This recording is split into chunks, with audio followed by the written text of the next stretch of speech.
Hello, this is week 7 of the 13-week fiscal program for American Descendants of Slavery. My name is Chief Biko. Today we have Chief Alligator and Chief Blackcoat. And here we focus more so on the first letter of the acronym ADOS, which is American.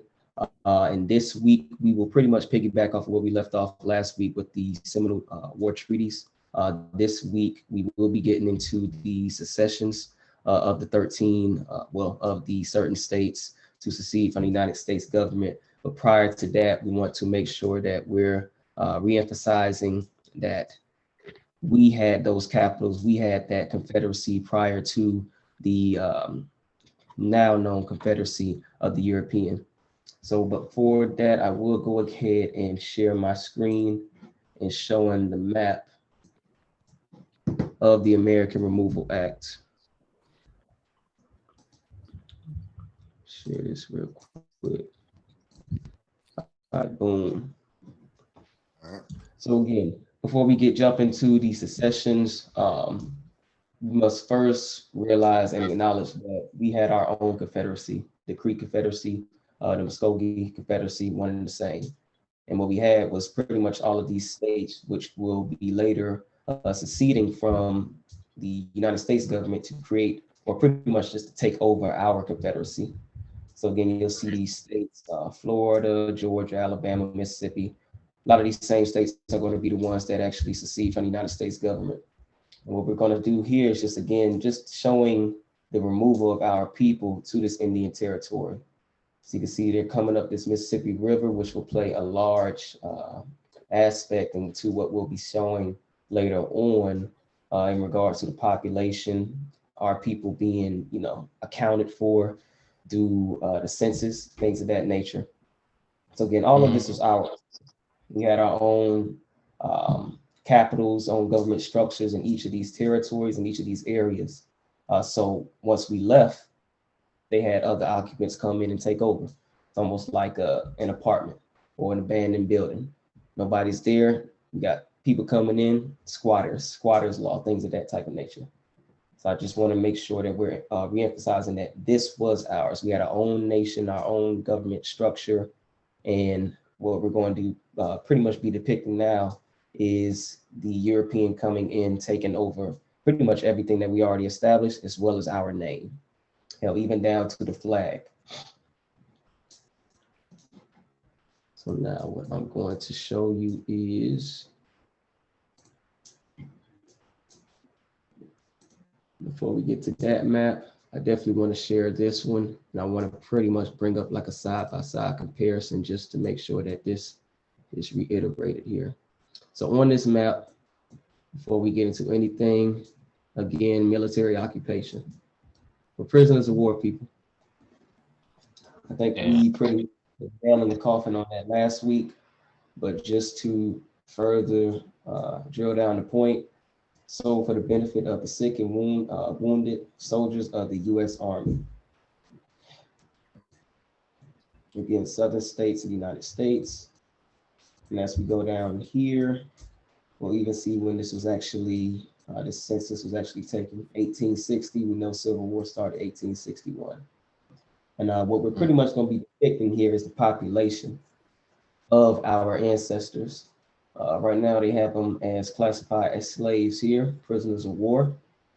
And some of these actual states, we definitely, outnumber them. South Carolina, for example, Mississippi wasn't too far behind, in Louisiana and Alabama as well. Hold on, Chief Biko. You breaking up a little bit, or maybe it's just me. You got them good, Chief Alligator? Yeah, I got them good. It's me. Okay.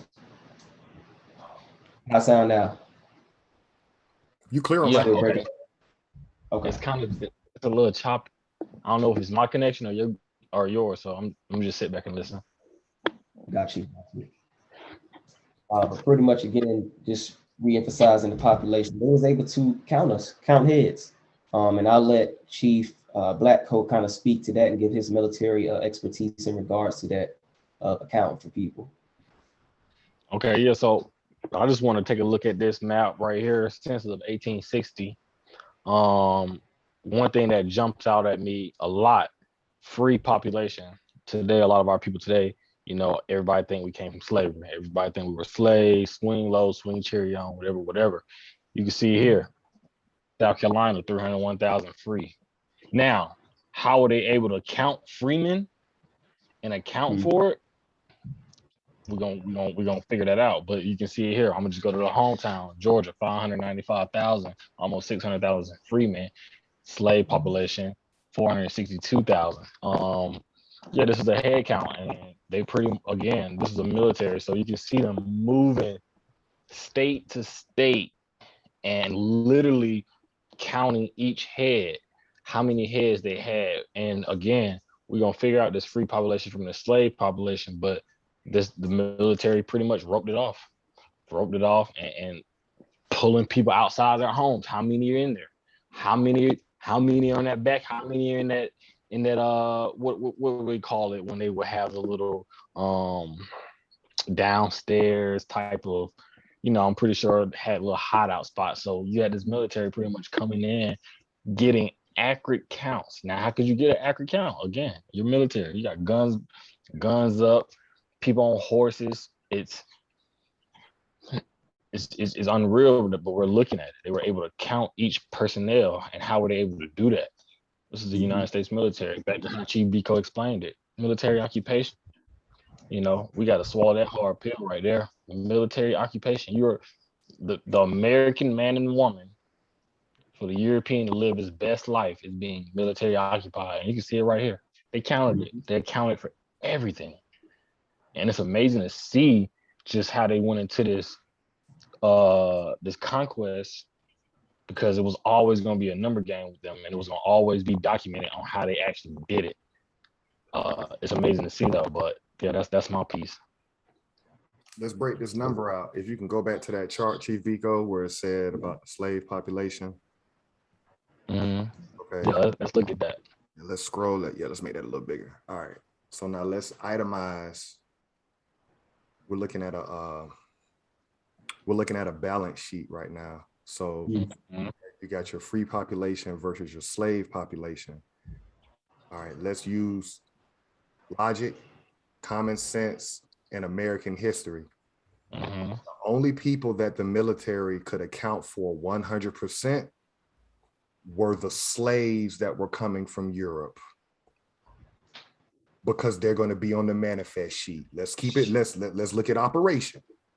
Right. So the people, the peasants, the inmates, the homeless, the European trash that they were sending from Europe, that's where they start their accurate head count, because they know how many Europeans were on them boats and how many arrived in Charleston, South Carolina, Savannah, Georgia, New York City, through Ellis Island. You follow me? That's a percentage of what we're looking at as slave population. They came over here as indentured servants, so you got to keep that in mind. Right. Now, what about those of our ancestors that lost a battle, let's say in a town like Macon, for example, right? Okay, let's just say you got completely annihilated by the Confederate military. Okay, so that whole town of Macon would now be under military occupation. Right. Those people could be counted as slave population now. Why? You're on a military work camp. And so this goes back to tracing this is the benefit of ancestry.com. If you just follow census records of your family member, you're going to see, if it's in the state of Georgia, I can only speak for the state of Georgia. If your bloodline go back to the state of Georgia, it's going to say the militia district. The only way they could count heads was the military. The only way you can go into different territories, different tribes, different nations of people, and actually go door to door and see how many people were in a household and what that household did was by force. So we're looking at 100-year period from 1789, when they ratified their government and their constitution, up until 1860. It took almost 100 years of wars in order to start roping off land and tagging people. Y'all with me? Yeah.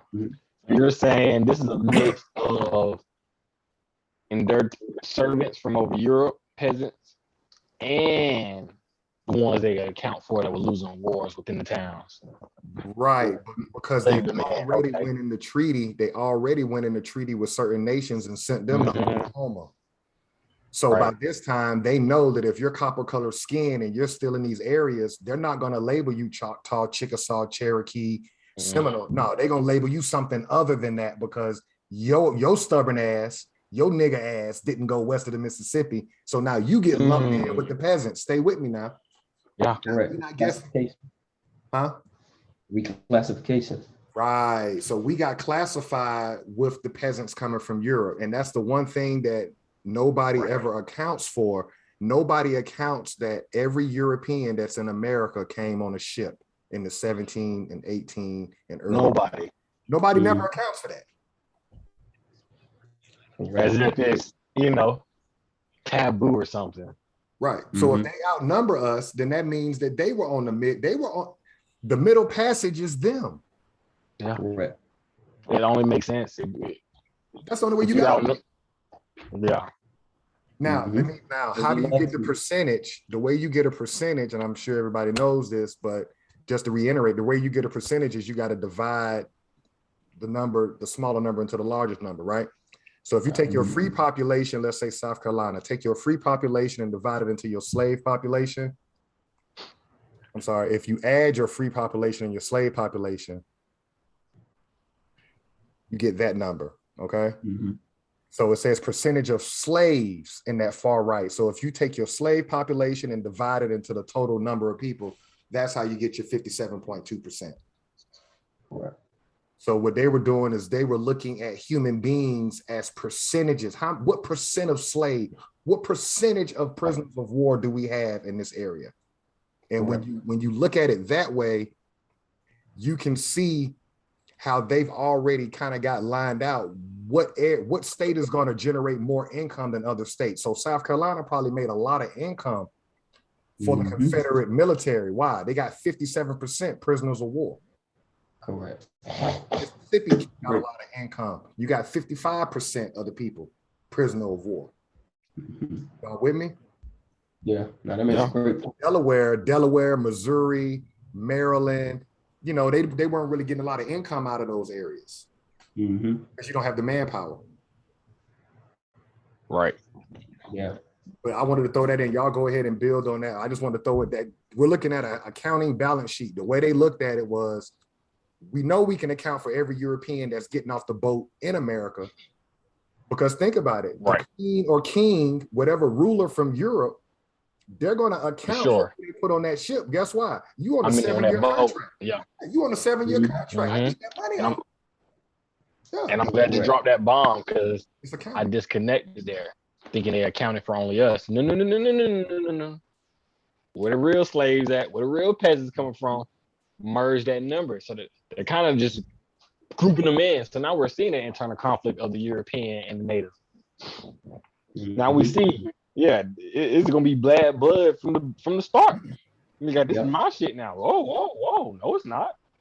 And this is the repercussion of not going west of the Mississippi. Keep that in mind. This is the downside of not.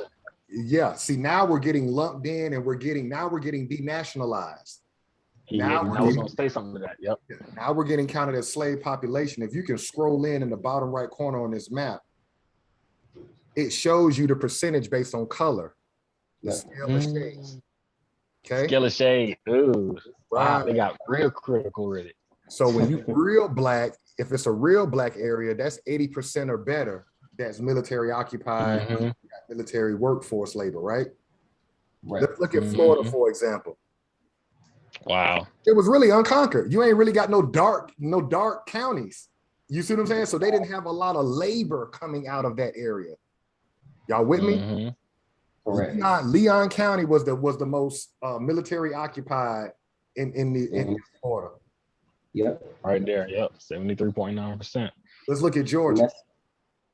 And that's a great point too, just to kind of segue that into this.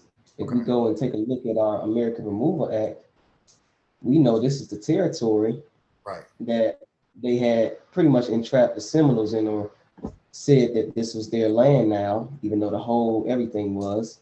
And then we can see that they wasn't even stepping up in there.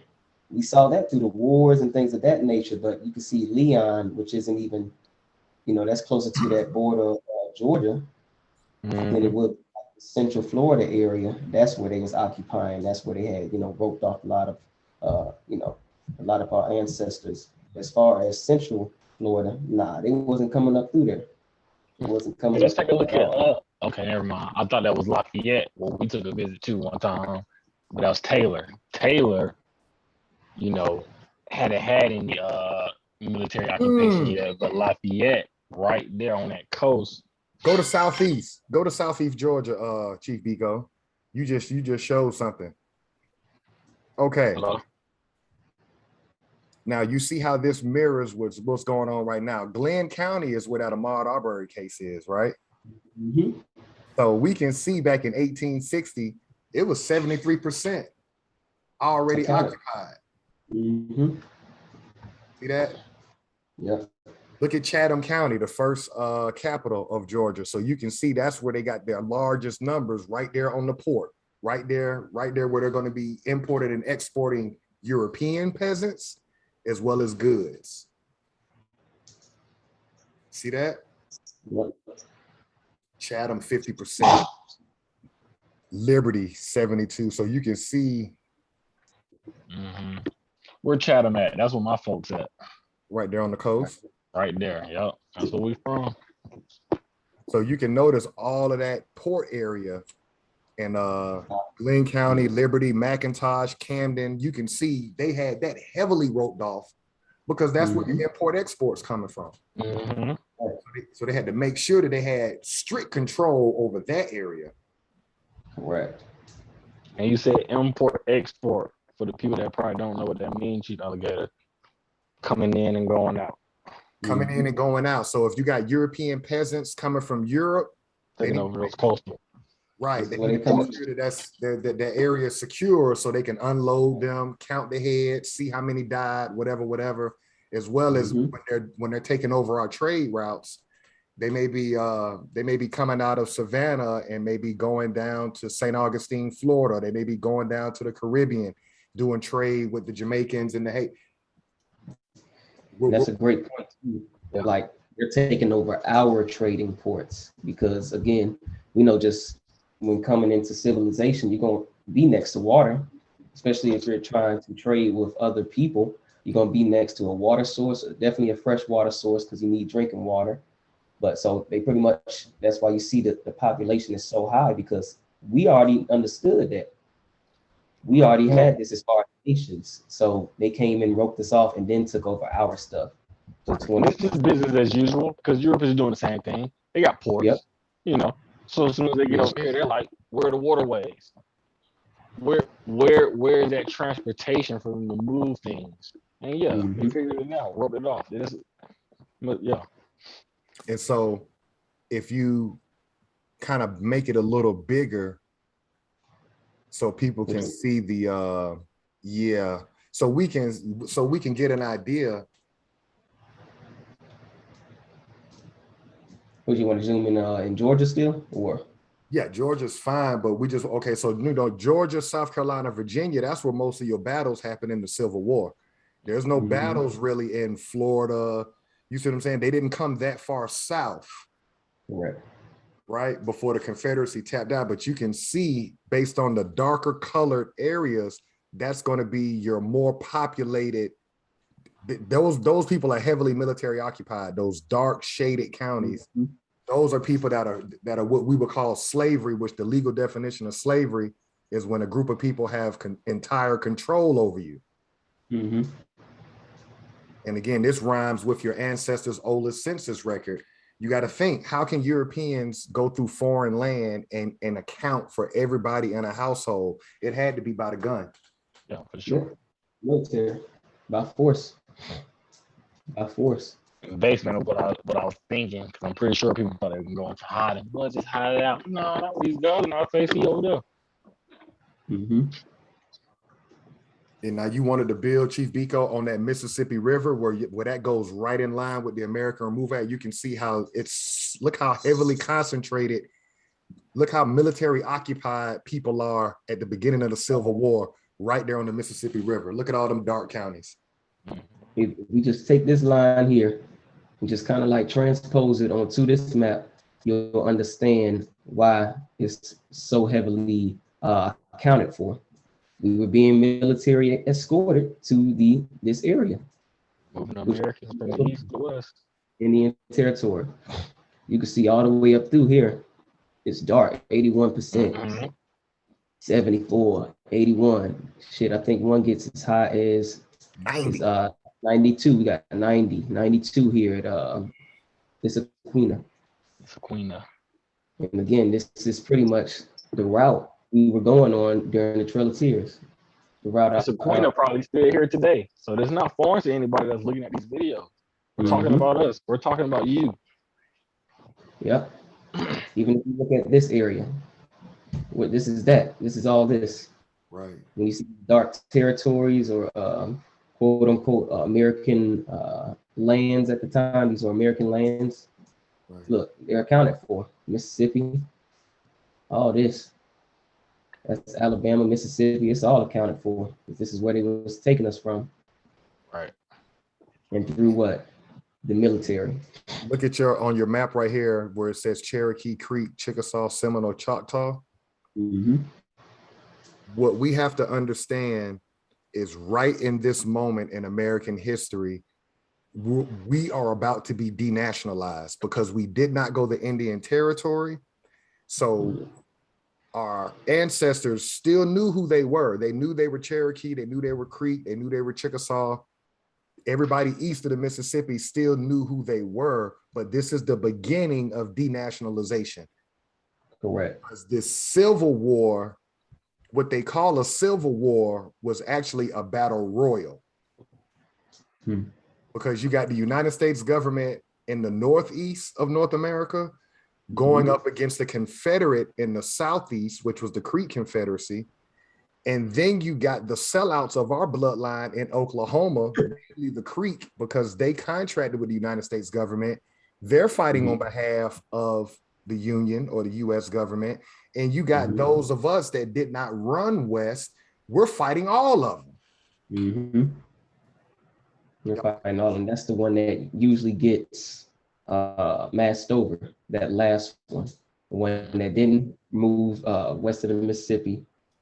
We fighting all three of them because at this point, like you said, they're contracting, they're fighting with the Union. Our ancestors who actually went west of the Mississippi. So we're not only fighting against the Union, we're fighting against our brothers, our siblings, as well as these white European peasants. Right. That taking over our capitals in the Confederacy. Plus you got the prisoners of war that are occupied by the United States government. Because we're going to get into that, how Lincoln emancipates them. And Lincoln is like, we finna release y'all from the military work camps and let y'all fight too. So you fighting your family from Oklahoma. You got cats coming from the north with blue on. So you could look at us and be like, well, who the hell are they coming? So now we fighting them, and then we don't care what uniform the European got. He getting killed off site. But then we got some of our ancestors still wearing their Native American stuff in Oklahoma. We fighting them like it's a battle royal going on. Yeah. A whole lot of confusion, and that's why you can see a whole lot of bloodshed. A whole lot of bloodshed. But yeah, people, this is ours. This was ours. This is ours. And this just again depicts that military occupation, being prisoners of war on our own land. And whoever viewing this, if you feel like, oh, you keep saying prisoner of war, understand, yeah, we need to drive that home. You guys don't understand. We got a trial case going on up north with Cal Renthouse. Literally, a European sitting on trial. They want to bring out the National Guard to pretty much what? Make sure he's protected. Why would we need the National Guard when does the National Guard come out for your protection? So that's why we keep reiterating that so our viewers understand. Look, man, this ain't no fucking game. Excuse my language. Great So bill. all that partying, Go ahead, my bad, you Alligator. No, it's not making us look like we're right. We're just going through American history and current day politics. It's rhyming with what happened. If you know about 1755 Militia Act, we've already went over that last week to remind you. Kyle Rittenhouse was a part of the militia. Mm-hmm. Donald Trump was going at it with the governor of Wisconsin last year, constantly telling him, if you don't get it under control, I will. Who has control of the militia? Donald Trump. So Donald Trump made that call. All of a sudden, here comes Kyle Rittenhouse and the guys out in Wisconsin. What did Donald Trump call him? Donald Trump called that man a hero. Why? Because the only way Kyle Rittenhouse could get there and do what he did, the phone call had to be made by the president. Had to be. Had that type of That's in the confidence, Constitution. walk out there with an AR. You underage, you got the AR. Yeah, you had to get a call from somebody to point where have your balls hanging that low. Correct. And that's procedure. We're not guessing. What article was that, Chief Biko, in the Constitution, that the president has control over the militia? We're not guessing. Correct. So all the theater that people are talking about, the crooked judge trying to play defense attorney, all that's theater. At the end of the day, Kyle Rittenhouse is a part of the militia. Protected by his. And this bird isn't going to eat off its own wing. This bird is not going to eat off a wing. It's not going to do that. So everything you see that judge doing is to protect that defense wing of that bird, that militia. Right. Yeah. The Second Amendment applies to him. Notice they're not even talking about the fact that he was underage with a rifle. Why? That goes back to the Militia Act. The Second Amendment applies to them. The militia has the right to bear arms. They don't say nothing about age, do it. Correct. Nope. The militia has the right to bear arms. The militia got the right to bear arms, so it don't He matter. underage, it doesn't matter. Yeah, He has the right to bear arms. Yeah, right to bear arms. Could have been a fucking 6-year-old. It doesn't matter. That's why they raised the money for him. Yep. With the quickness. Great point. Great point. Let me see here. And prior to us jumping into the readings, I did want to show this one map here as well. This is just to show that, there was two separate nations, y'all. Right. They had their own banking system, own currency. Two separate nations. So when they split, they had their own money. Yeah. Yeah. Yeah. Look at this. Yeah. And I like what Chief Alligator said earlier. They didn't really, switch it up too much. They just kind of took on what we already had and then put their faces, put their names on it. Correct. Put their stamp on it. Yeah, we'll use the same traditional way you guys got, but we'll just put our face on top of it. And we have to understand something like what you're looking at you're looking at the obelisk right here. Okay, so now you're looking at Masonic buildings, right? What we have to understand as Americans is this was our government buildings. Let me say that again so we can really understand what Chief Biko is showing you. That's what we lost when the military finally captured that state or that capital city. Those buildings were already there. All they did was come in and just create their own currency and put their warlords face on it. So when you see these are their warlords. We had our own money. We had our own currency. But they're going to honor the people who actually came in and defeated our ancestors and took over the capitals. Put them on the current. So we gotta remember that. We gotta remember this. Everything was already click-clacking over here. We had the trade routes. We were already driving cars and having appliances and dealing with electricity. That's why we read an Inventor every week. We're giving you the reality. This idea that we were just picking cotton, and no, you got cats picking cotton right now that's in slavery or in prison. Yeah, so let's not act like it actually is more people in slavery now than it was back then. It's more people in prison now than back then. That's what I would take from this picture. When you're looking at it, just understand, even if you look at that flag right there, Chief Biko, we got to understand that was our form of government. When you hear the word Confederacy, stop thinking redneck. Think about your ancestors. That's an American form of government. Y'all want to build on that? Like, we really have to get people to understand Confederacy is yours. Right. No, it's just amazing me how today a lot of our people don't connect these dots. You know, we had our own form of currency. Today we're using fiat currency with warlords in the front, and no one ever asked themselves or sat down and said, "Man, why is there no American on these dollar bills? Why aren't there any, you know, anybody that look like me on these dollar bills?" You know, yeah, they took your shit, just took your shit and decided to put their warlords on top of it. Mhm. But we gotta start opening our minds to these things. Like, how are we playing this monopoly game with their currency and not saying, "Hey, why?" I remember a couple, I guess in the Obama administration, they wanted to put Harry Tubman on one of them. But it's like, why does it have to go through all this just to get somebody black on a dollar bill? Like, what is this? And now we're breaking it down for it. We're showing you what it is. Mhm. They're not about to disrespect their forefathers. You know, no, that's they current. That's just their thing. Yeah, we don't use our money with our forefathers on it. I just wanted to throw that out there. Major Good point. general. They're gonna celebrate their warlords. They're people that actually made it safe for them to occupy our land. So when we saw last year how when it was called to have a lot of these statues and stuff removed, people was in a damn fit. How can you do that to the people that made it safe for us to occupy this land? Right.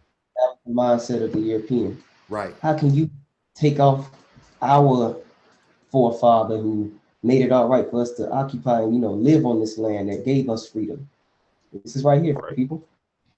Look who's on these paper currency. Let's dissect that real quick. While you looking at this one, Chief Biko, Mhm. scroll back in on that $100 okay. It says will pay to the, and then if you go over to the right, will pay to the bearer on demand. Now let's go to the top of that note. Let's go. It's not a note, actually. This is a bill. Let's go to, do you see anything about Federal Reserve note? Nope. So this is before the Federal Reserve. Mm-hmm. Y'all with me? So the Federal Reserve is not even in the Constitution. It's illegal. So the fact that we're in 2021 and your currency says Federal Reserve note over the top, that's not even a constitutional entity. That should be, only Congress creates the money, which is gold and silver. All right. So, but we can clearly see how once they conquered our ancestors' capitals in the Creek Confederacy or the Southeast region of North America, we can see that this was money. Because when you took this to a bank, it says you will pay 100 to the bearer on demand. So if you took that Confederate $100 bill to a bank, the bank is going to give you in return 100 ounces of silver or 100 ounces of gold. You follow me? Man, you See, can't even do that. Gold, they took the gold out of the system. So now you're just trading paper. Correct. That's why the boycott. Go ahead. Go ahead. Go ahead. No, keep building GA. I thought he was about to go somewhere. Yeah, that's why the boycott is so important, because there is no money. So why are we continuing to be oppressed and there is no money? Like at this point, it's like we're crazy. Yeah. Like this shit is ready to fall. It's literally ready to fall. It only go like at this point, you have to believe and have faith that there is money, and then you have to believe and have faith that your oppression is normal for this shit to keep going. You have to believe that your oppression is normal. Yes. Yeah, and a lot of people do. Yeah. I don't want to build too much on that because it's irrelevant, but yeah, people have sunk into that hole. It's normal. What do you do? And it's like, sit down. This is easy. If we just stop supporting it, man. And again, everybody didn't do it in the Civil Rights Act. Shout out to the people in Selma, Alabama. Right. Because they're always overlooked in our civil rights story. They always talk about Martin Luther King, but the truth is, the people in Selma, Alabama walked for over a year and did not catch the bus. That's the only reason. That's one of the main reasons that you got your civil rights today. So the idea that all of us have to do it, that's not what happened 60 years ago. It's just going to take a city. One particular city can reap the benefits for all of us if we just shut it down. And that's what we're going to get into when we see these the secession. Like that's one thing we can always learn from anybody, regardless if they're an enemy or anything. We can learn from from these examples.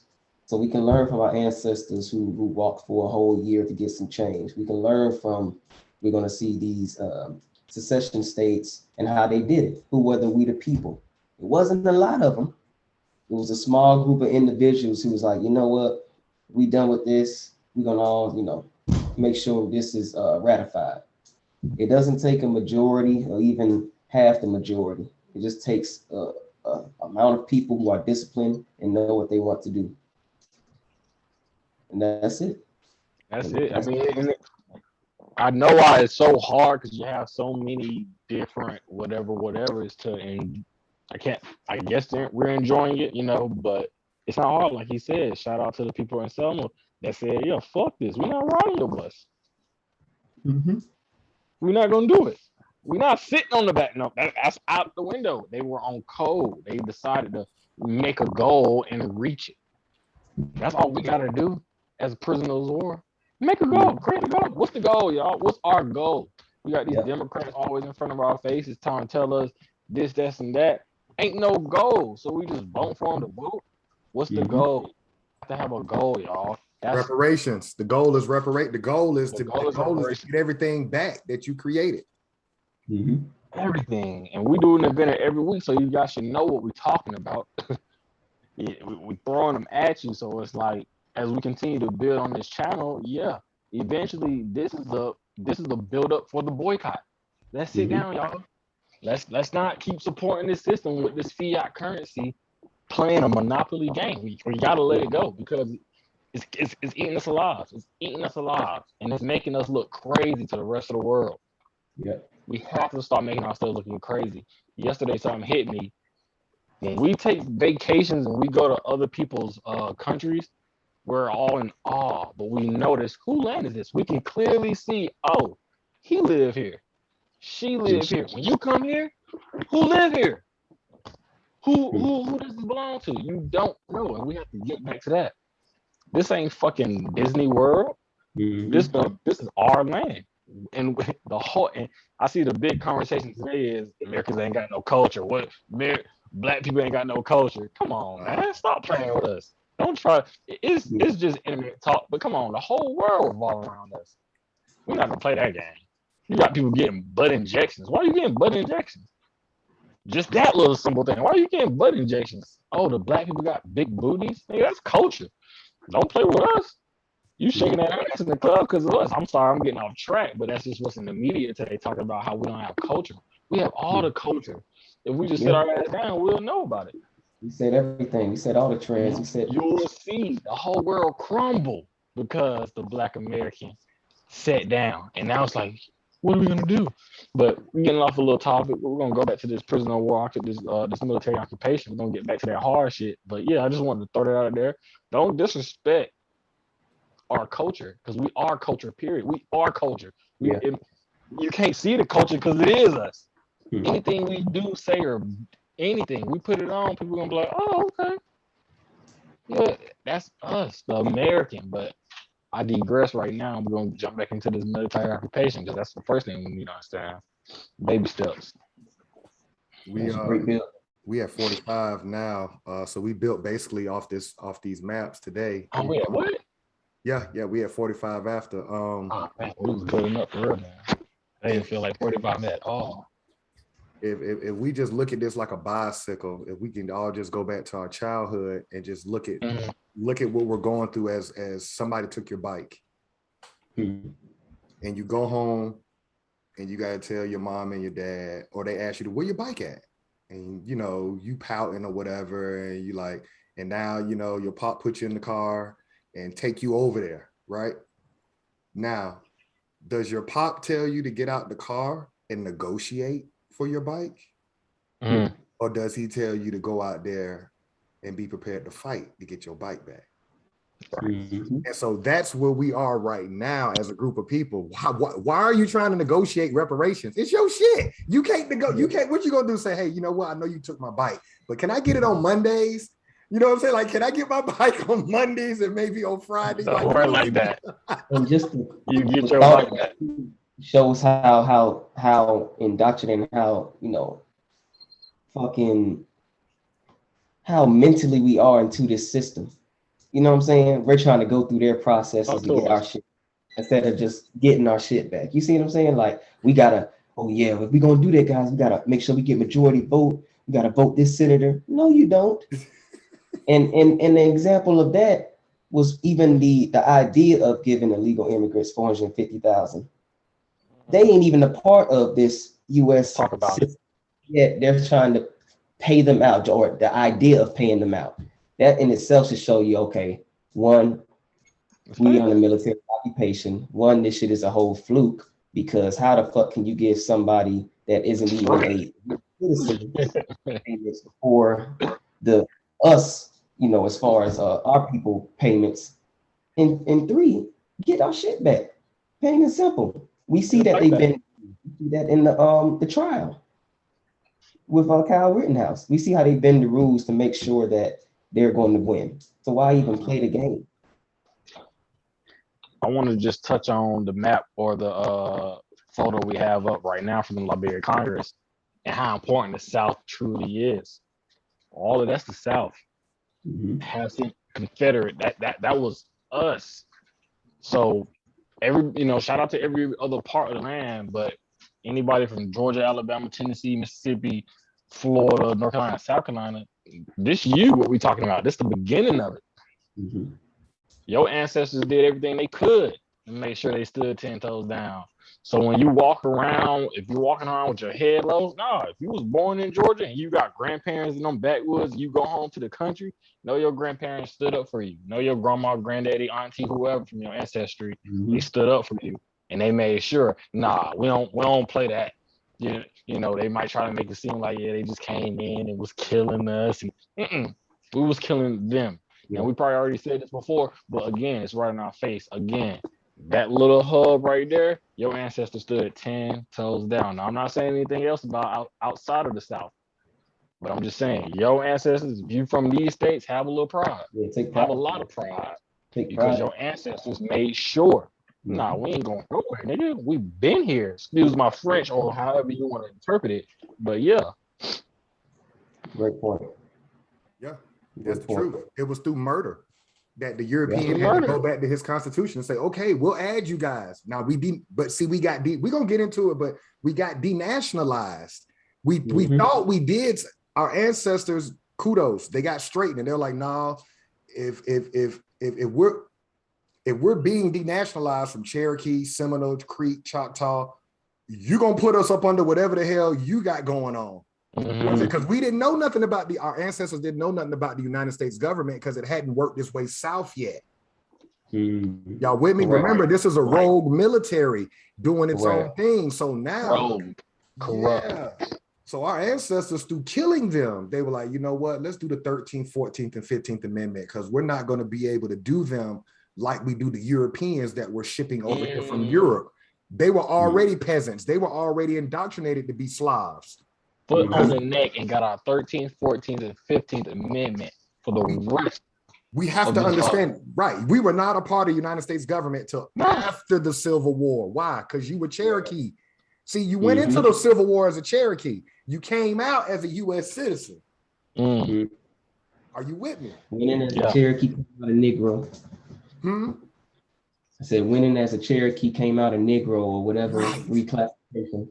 That was the trick. We should have never went up under it. Should have never contracted.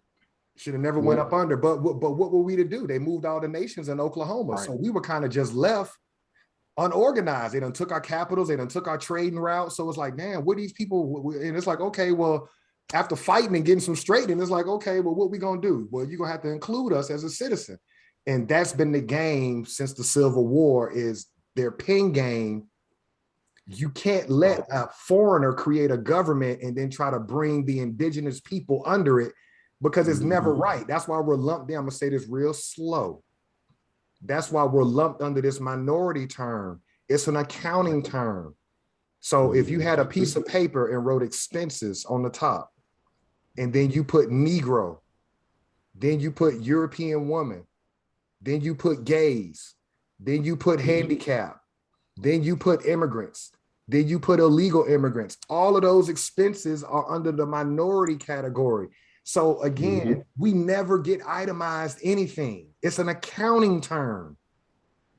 We don't realize that yet. People of color, it's an accounting term. That's a way they can bring people from Africa, India, Jamaica, and you're like, oh, people of color. Okay. No, fuck all that. I'm American. Itemize me out of this. Yeah, and continue to. I like what you said there. Now you're unclearing that fog. People of an accounting game. It's an accounting game because people are right. Okay. And that's all it is. And so when you hear these politicians say people of color, minority, right? Okay, you think they're talking to you. No, they're talking to 6 classes of Correct. And you at the bottom. You at the bottom. You ain't gonna get nothing. On this channel. Right. And what you've watched under Biden is you've watched the government say, okay, we're going to itemize you, immigrants. Okay, we're going to give itemized specific resources to you, European woman, Me Too movement. We're going to itemize specific expenses for the gay, European male and women. We're going to itemize for the handicap. We're going to itemize for the illegal. The only group that has not got nothing yet is the Negro. You still waiting on something. Well, no, you did get something. It wasn't tangible, but you got a slave holiday. I wanted to say something about and that ain't even specific because everybody benefits off of it. Right. Everybody get to party on that day. Ain't like it. No, you get to go to work, but it don't even matter. And actually, it's like whatever. They think we're dumb. Now they got an infrastructure bill. Here we go again. Everybody benefits. You still ain't got nothing. But, hey, Negroes, we need you to participate in the infrastructure bill. Damn, but what happened to reparations? No, you need a Voting Rights Act. That's what you need. You need a poor people's campaign. Like you niggas throwing shit at the wall. That's what they gonna buy. Exactly. I'm like, damn, I just voted. Well, not specifically me, but I'm like, damn, we just voted. What are we talking about?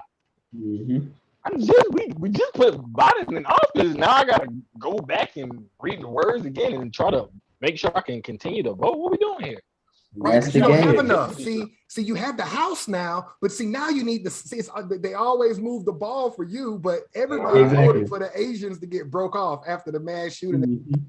Niggas didn't catch that. Let me clean my language up. No. Negroes didn't catch that. Everybody in Congress voted for the Asian and Pacific Islander protection, but for you to get a George Floyd Act, oh no, see, you gotta have, they got the filibuster, and it's like, you just sit there and look at these people and be like, you think I'm stupid. They playing with you. They playing with you. They playing. And it all goes back to, we are military occupying your shit. I can't give you nothing. Exactly. You can't have protection, because for me to protect you is like I'm saying sorry, or that's a little bit of reparation in itself. And it can't happen. Why? Because they're trying to put their stamp on this land and say the American needs to go forever. Correct. And that's what they're trying to do. They're trying to get rid of us. And we have to wake up to that fact. You can get killed every day and nothing comes out of it. How much longer can you go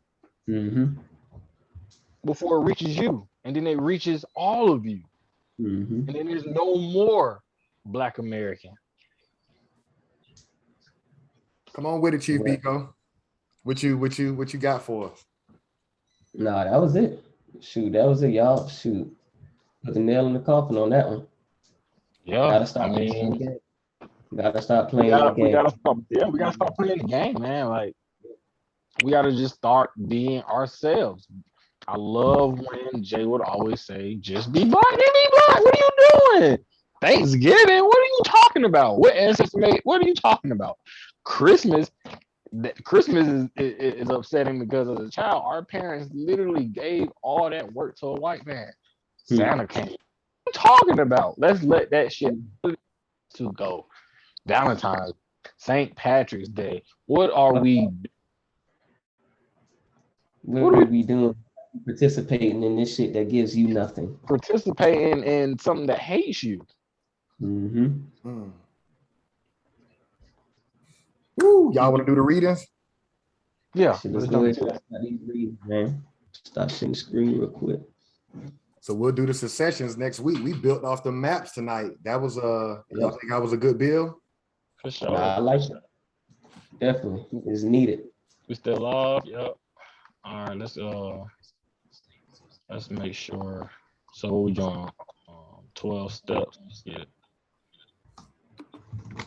Pull that up for y'all real quick.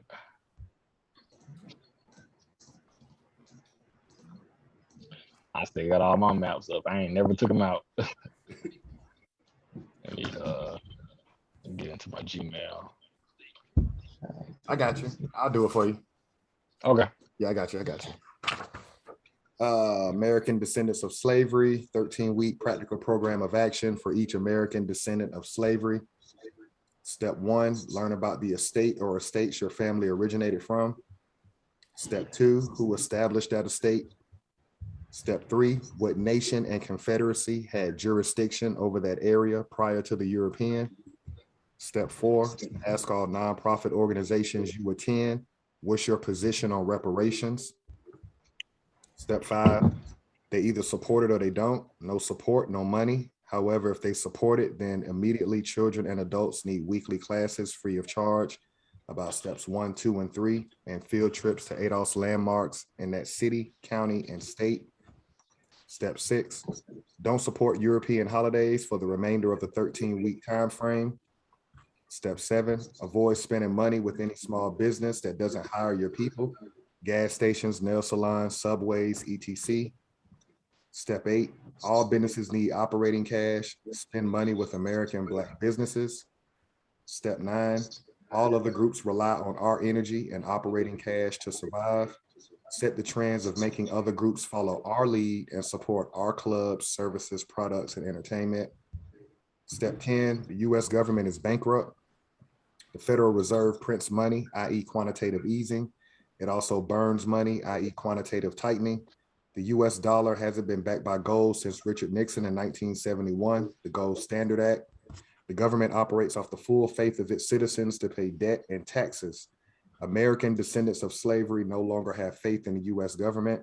This is why financial support will be altered, stopped, and redirected. 11, teach your kids 1 hour a day about their history on this land. Have them learn about our American inventor. Have them know about our heroes. They should know the European that conquered the estate you live in. They should know the nation of people prior to European invasion, militarily and culturally. 12, practicing these steps will educate us on the land we're claiming, America, and attaches us to the history and laws of the US government. Every estate American descendants of slavery live in should have steps 1, 2, and 3 advertised via social media, radio, and newspaper. This in 13 weeks, 1 fiscal quarter will bring us together for our common cause. Perfect. And I think Chief Black Coat, you're going to do the quote. Yep. All right, so this one jumped up at me. Where was I at? All right, it is well understood that by teaching of the history of the European man could be further assured of his superiority, the Negro could be made to feel that he had always been a failure and that the subjection of his will to some other race is necessary. The freedman then would still be a slave. If you can control a man's thinking, you don't have to worry about his actions. When you determine what a man shall think, you don't have to concern yourself about what he will do. And that kind of goes into today how we always talk about sit down. We have to sit down. We have to show the Europeans you're not just gonna keep having us play this merry-go-round game. We're not. We have to show him. One, we have to get rid of this whole white supremacy thing. How can you be supreme when you came onto land and rep the benefits of everything we did? There's nothing supreme about that. Your mind didn't create anything. You just had the advantage with numbers of bodies and machinery. So there's nothing supreme about that. That just shows you had resources. So we got to get rid of that. And then we got to show we're free men. But we'll never be free men if we continue to play their game. We got to free ourselves from their shackles. we are under their shackles, we have to free ourselves. We were free men. In that quote, it said we were free men. We have to get back to that. We're not free no more when we continue to play this game. We just can. We're it feels free, but your mind is shackled. So we have to get up. We have to get from up under that. We have to understand. Hold on, this is all a facade. This is all a lie. And that's when you'll really become free. And of course, we got to do the work day by day, week after week, like we do. But I just wanted to say that, we have to free ourselves. We got to free our minds. There's no white supremacy. That's not a thing. But if we keep telling ourselves that, you'll always think, oh, well, the white man is okay because he's supreme. You're supreme. You did all this. They just so happen to come with bodies and numbers and guns. But I'm leave it at that. That's a great point, though, and it kind of goes back to what you were saying earlier about just being okay with our oppression. Yeah. You know what I'm saying? Hey, if you with our oppression, if you're always saying that there's somebody above you, ain't nothing supreme like okay with your oppression. You hit it on the nail. You know what I'm saying? So that's a great point. Great build on that. Chief Alligator, you had the Inventor for this week. Correct. You want to take the note on this, Chief Biko? Because we got our Chief Quietwater will be back next week. Yeah, I got it. Okay. So I'll go slow. So the inventor today is going to be Granville T Woods, aka Black Edison was also his nickname. For those that are familiar with Thomas Edison, Granville T Woods was known as the Black Edison. Nice. He was born to free Americans. April 23rd, 1856 was his birth date, and he was born in Columbus, Ohio. He died January 30th, 1910 in New York, New York, which would be around the time of the Harlem Renaissance, right? So he was in the heart of that. And so let me jump back. Mr. Granville T Woods, aka Black Edison, he invented the electric railway system. Wrap your mind around that. The electric railway system. You couldn't ride an electric rail. You can't ride an electric train through North America without the Black Edison, Granville T. Ain't no MARTA, none of the subway system. None of that. So New York, of course, yeah. So he ended up in New York. He died in New York. So of course, the subway system in New York, you got to pay homage to an American. But let me give him the. Do believe they have the most complex subway system. Just thinking off the top, but go ahead, my bad. Chief Alligator. He designed it. Yeah. There would be no electric train without Granville T. Woods. So the patent number for the electric railway system is patent number 718-183. And he invented the electric railway system January 13th, 1903. So prior to that, everybody was using coal. This grid that everybody talks about, you're on the grid. Yeah, Granville T. Woods, American. Yeah, put you on the grid with the train. I'll be doing next week's inventor as well, which will also be Granville T. Woods, because Woods has claims to nearly 60 patents, many of which were assigned to major manufacturers of electrical equipment that are a part of today's life. So when you think about General Electric and a lot of these companies, who's the underground, who's at the ground floor, who's the Lord God that created that is Granville T. Woods. So I'm gonna be doing him. I'll be doing another one on him. But yeah, he got 60 of them. So his family. I didn't hear you, Chief Biko. Now I'm about to say that's a whole year worth of inventions. Right. We got 52 years. Great, right. So I'll do next week. But yeah, we could just do him for a whole year. Literally. Great observation. And that's a lot of inventions, and they sound like, or a lot of patents, and they sound like they're huge for whatever industry it's in. The family. is his family rich, or are they sitting on, No. land? And, Yeah, great question. The percentage of income, as it states right. in what I just read, the major manufacturers, the European manufacturers, have taken claim of his patent. So to answer your question, we don't get a percentage of income from it. So when you look at the Asians with their high-speed railway system and it's electric, we supposed to be getting a percentage of all of that because we invented it. So that's why knowledge is not power. Applied knowledge is power. That's Napoleon Hill. Applied knowledge is power. What we're doing every Sunday is applying knowledge. We're getting the information and then we're trying to live it out throughout the week. And we try not to relapse. We try not to spend money with Arabs. We try not to celebrate European holidays. That's what we're doing. We're trying to honor our ancestors. That's all. Get this shit back exactly how it was before the occupation. Correct. Everybody talking about the future and Wakanda. Yeah, this would have been all that if we didn't get interrupted. Conquerors or whatever they call them folks. But yeah.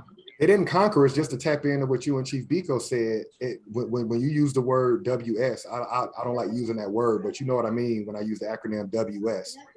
They're not supreme, but what they did was they ate our spirit. Like, it's one thing to lose a fight, right? But imagine losing a fight and then he licks your blood.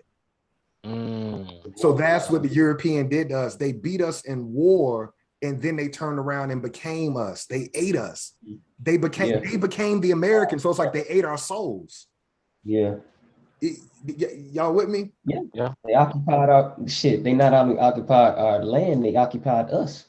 Right. It's like they crawled inside of, it's like they opened us up and got inside of us. Like this is on some other level. Fact. Yeah. You literally have Europeans walking around just saying, I'm American. And it's like, this land don't produce that. They ate us. And how they know they ate us is when they ask you what your belief system is. As soon as you tell them Christianity, they know, you're devoured. No, I'm being real. When you tell them you support Thanksgiving, Christmas, you're letting them know you've been eating. They've ate your soul. Yep. You don't honor anything about your people. You're honoring their people. Yeah, your soul is gone. Great point. No, that's a great point. Because they got an identity crisis, man. And we allow it. They don't want to go back to peasant status. I don't want to be the slave. You the slave. Nah, you the slave. We got to stand on that. Facts. And look at the Arab. Look at the Arab. Look at the Arab that runs the gas stations. He's open 24 hours a day, 7 days a week. He could care less about European holidays. Right. His soul hasn't been devoured. Our souls have been devoured because we will fight you. Your family will fight you about not celebrating European holidays. That means that they've been demoned out. They're possessed. I hate to say it like that, but you've been demoned out. Yeah, you'll argue with me why you need to celebrate Christmas. And it's like, like, really? You trying to argue me down because I don't want to celebrate this white holiday, this European holiday. Spirit cooking. Every time we do it, we're spirit cooking ourselves. Every time we celebrate something that their ancestors created, your spirit, it's like you're putting a curse on yourself. You can never. Exactly. And it's wars on different levels. And like you said, that's a war in itself. That's a war in itself. You're fighting in this physical, but shit, you can't win because you still praising in the spiritual. You see what I'm saying? So it's different levels of that, and that's a great point there, Chief Alligator. I did want to know when he passed the invention for that patent, that was 1873, you said? January 13th? No, the patent date is January 13th, 1903. 1903, okay. Yep. And you got the patent number 718183. Yeah, 718183. Got it. Perfect. Let me go ahead and knock out these maroon historical points and legal definitions, and we'll go ahead and build a little bit afterwards. Legal definition number 1, American is an indigenous to America. 2, descendants, one who follows in the bloodline of an ancestor either linearly or collaterally. 3, slavery, a situation in which one person has absolute power over the life, fortune, and liberty of another. 4, prisoner of war, POW, person, usually a soldier who is captured by or surrenders to an enemy in wartime. Number 5, school, any institution at which instruction is given in a particular discipline. And number 6, education, an enlightening experience. Now the 5 historical maroon points. 1, was a person escaping slavery, seeking freedom, or breaking the law. Number 2, providing unity and a strong defense came first. Number 3, Maroon leaders were first and foremost military figures. Number 4, Maroons established guerrilla warfare, planting sharp sticks in thick grass. And number 5, Maroons knew their European enemies' language, defenses, and plans. And prior to that, we definitely want to always cap off our readings, just re-emphasizing that this government is broke, y'all, while we continue to play this game. We go to section 10 of the Constitution.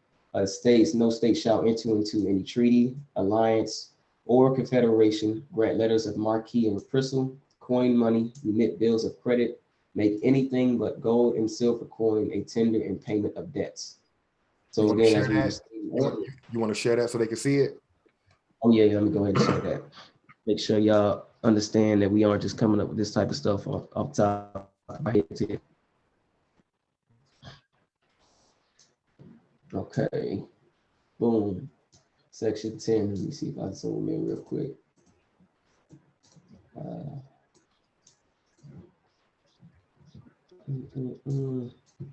Okay, so right here, no state shall enter into any treaty, alliance, or confederation, grant letters of marque and reprisal, coin money, emit bills of credit, make anything but gold and silver coin a tender in payment of debts. So this current fiat that we have, this paper money, this paper that we always chasing, that we say we need, can't survive about, it's not even actual money according to the Constitution. It's not, it's fiat. We know the government dollar has been backed by gold since 1971. So there is no money backing this fiat currency. So why are we playing this game of Monopoly, which we always continue to reiterate, which we was discussing earlier? Can you highlight that first sentence in section 10? Right here. Yep, and go to that first semicolon. Boom.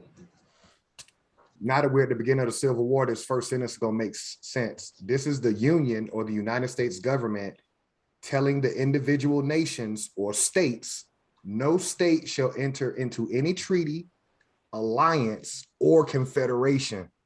So what the United States government is saying is there will no longer be confederacies on this land. It's going to all be under the United States government. I just want to bring that to our attention because we're going into the Civil War now. And so coming out of that Civil War, that's part of section 10 as well. The United States government is saying we want to wipe that memory off this land that there was confederations. Great point. Great point. That was a good call out there, Chief Alligator. Because yeah, and that'll make us, kind of discuss what we need to do moving forward as well. But no state shall enter into any treaty, alliance, or confederation. Wow. And then lastly here, we want to jump down to, I believe, Article 6 here. Yes. The treaty is the highest law of the land, people. And it says right here in this Constitution. All right. The Constitution, this Constitution and the laws of the United States, which shall be made in pursuance thereof, and all treaties made, or which shall be made under the authority of the United States, shall be the supreme law of the land. And judges in every state shall be bound thereby, anything in the Constitution or laws of any state to the contrary notwithstanding. So again, the treaty is the highest law of the land. As we saw in that last treaty we read, Treaty of Fort Gibson, that was actually signed off and ratified through Congress. So that would be considered a legit treaty, which should be honored to the day, according to this Constitution, since it is the supreme law of the land. So those are just two things I highlight there. Go ahead. Can you go to Article 2, Section 2 real quick? We had just added that last week about the militia. Just to remind people about the militia. Article 2, Section 2. Go click here. Oh. Boom. Oh yeah. Yep. Okay. Just looking up this thing right here, people. When we see this Kyle Rittenhouse trial, and he actually walks, because I'm putting my money that he'll walk. You'll understand why, because of this. The president shall be commander-in-chief of the Army and Navy of the United States and of the militia of the several states. So several states have a militia. Again, when he contacted the governor, he said, hey, either you get it under control or I will. The governor didn't get under control. President made that call, sent the militia. So we have to understand that shit, according to the Constitution, what fault was Kyle Rittenhouse underneath? The Constitution states that what he did was lawful. Go ahead and let you build off of that, Chief Alligator, since you definitely highlighted that though. I mean, you beating it like a drum. And so when President Trump called him a hero, everybody, oh, he's racist. No, he was actually in alignment with constitutional procedure. I'm tired of that racism word. Because he knows that he activated the militia, because the only person that can activate the militia in several states is the president. So when we hear Trump call him a hero, you got to understand, he understands that he controls the militia. Now, as far as Kyle Rittenhouse is concerned, it's not Kyle Rittenhouse that's on trial. It's the militia that's on trial. That's why he's going to walk. They can't penalize their militia. Come on, y'all. Okay. You'll be going against this. When called into actual service of the United States, he was called into service, people.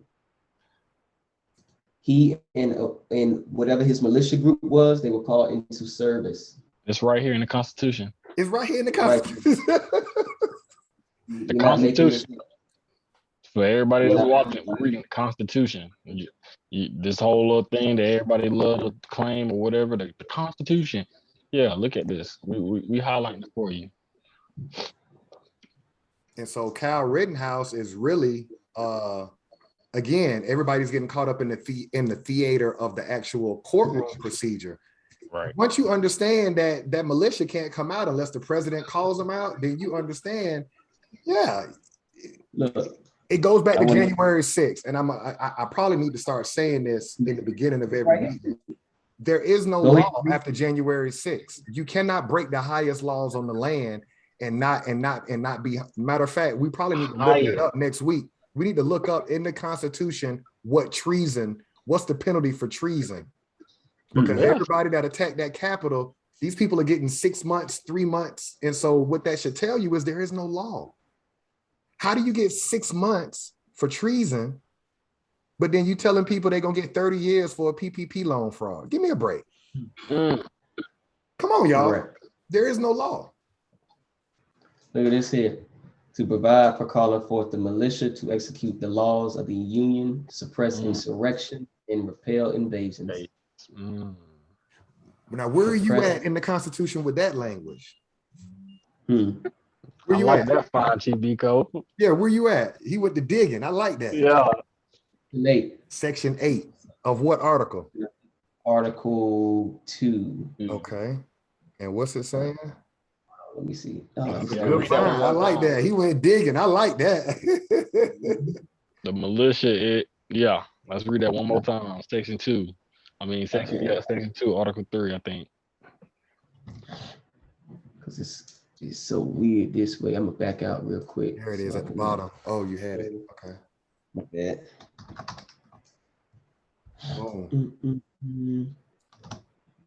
There you go. Yeah. So this is Section 8. Section 8. I apologize. Section 8. My bad. Article 1. Article 1. Okay. So he was stating there was some insurrection going on. Wasn't that what Trump was stating at that time? Insurrection within the government. So he was calling forth the militia to execute and suppress that.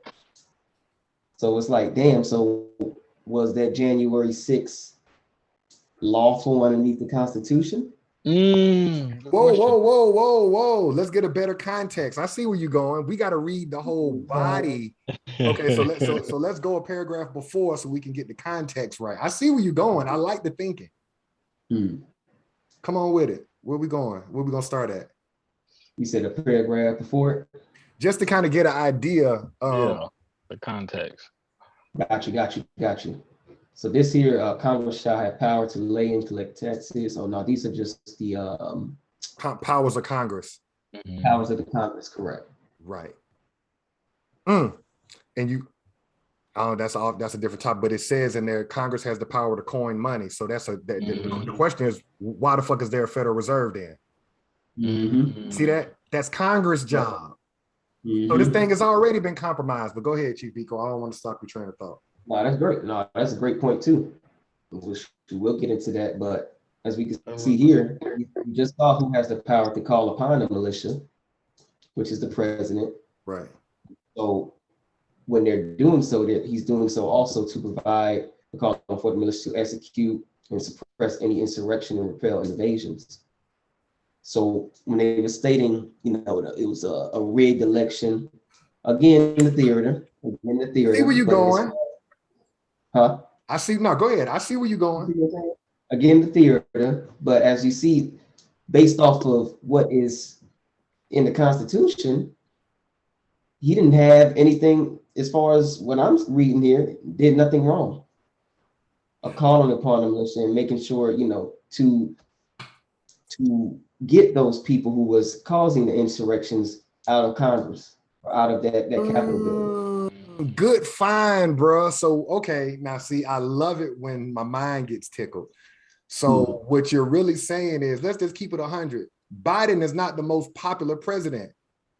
All right. Let's just be real. All of us, we all voted for Obama at least the first go round. Right. We know what them voting stations looked like when Obama was running the first time. Biden didn't get that. So the idea that he's supposed to got more support than Obama is a bold-faced lie. And so you got Europeans, they're saying, ain't no way in hell prisoners of war voted for you more than they voted for Obama. And so they feel like the election was rigged. Trump has the power as the president to call upon the militia to stop the transfer of power, and that's what he did. You absolutely right. You absolutely right. He called the militia to stop the transfer of power because the shit was rigged, and we know it. Ain't no way in hell we went out there and voted for the man that wrote the 94 crime bill. You ain't black, or you don't vote for me, you ain't black. And that did nothing for us as the vice president for 8 years. Right. You think we gonna want you again? Right. Out of here, nigga. Forgot that was Obama right here. He ain't get shit from Obama. And you was his right-hand man for them 8 years. You think we gonna get some shit from him? No. And I guess so that's what that whole if you don't vote for me, you ain't black. That was I forgot he was the motherfucking vice president. My God. Come on. Great find. And you know what? Great find.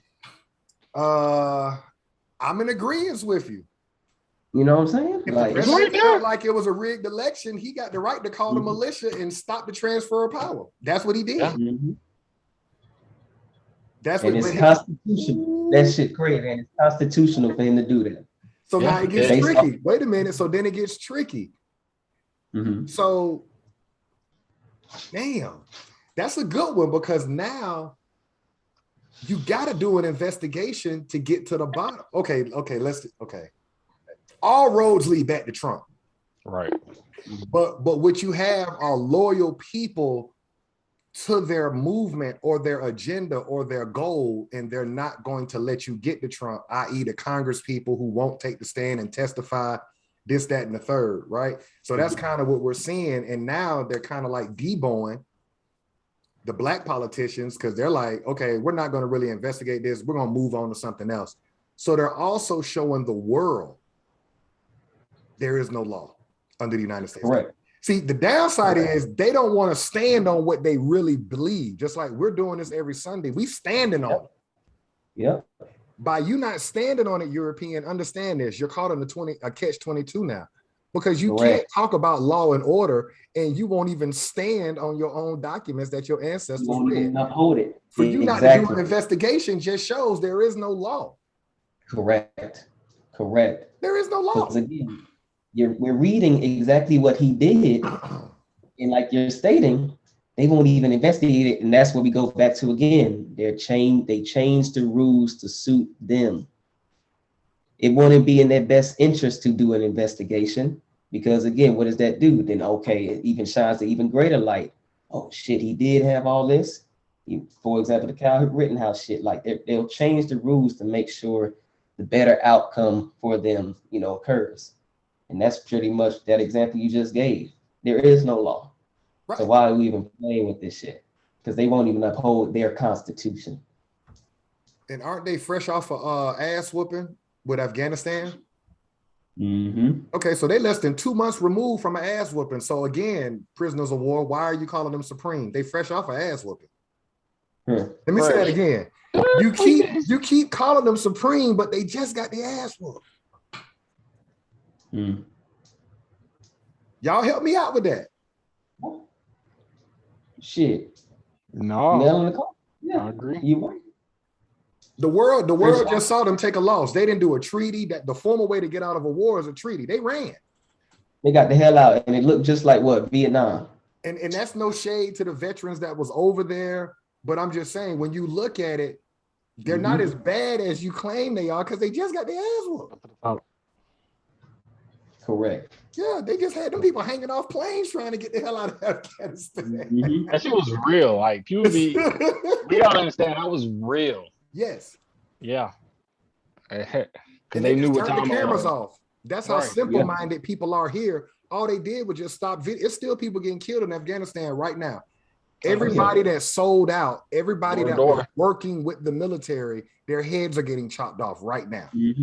Door to door. This is not a game.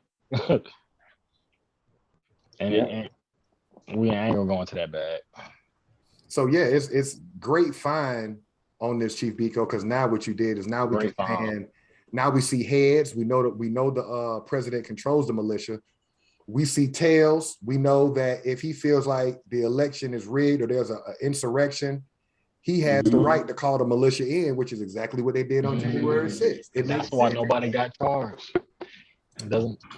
And that's why you had lawyers and police officers, all these different European occupations showed up. But here again, if there's order to this government, then there has to be an investigation to get down to the bottom of it, to educate the people on what's going on. The idea that you're just going to brush it to the side, what you're telling people like myself, Chief Biko and Chief Blackcoat, what you're telling us is there is no law. Correct. Yeah. You can't commit the highest crimes under the government and just say, oh, we'll move on. No. Because then you're going to want to give me a speeding ticket, right? But you exactly. Capital, you fuck out my face. Exactly. Fuck out my face. And that's the point, people. This government is on its last legs. Why the fuck we even playing the game? That if that doesn't get, any notification or raise any eyebrows, if that can get swept under the rug, why the fuck you gonna bill me a ticket, a notice about some speed and shit, a traffic light? Fuck out of here, nigga. Right. You know what I'm saying? So I'm still trying to figure out why we even paying taxes at all under this government. Exactly. We should just be the ones reaping something. Just don't even worry about this government. You took all in, okay, you got it. But then let's just, suffer peacefully for real. No, nigga, pay tax, get a speeding ticket, do this, go to jail, enslavement. Like, this shit is done, bro. We gotta stop playing. On the taxes part, I don't know if we're gonna we'll probably get it, just depending on how long we stay consistent with this. Just a note on the taxes. Number one, they did not apply to our group of people because you weren't citizens till 1965. Taxes didn't come about until the World War II. And they were supposed to be temporary. You see what I'm saying? The income tax was a temporary thing, but they made it a permanent thing. It was supposed to be temporary when the European was fighting in the World War, but even that has nothing to do with us because that was our grandparents. Our grandparents weren't citizens of the United States government.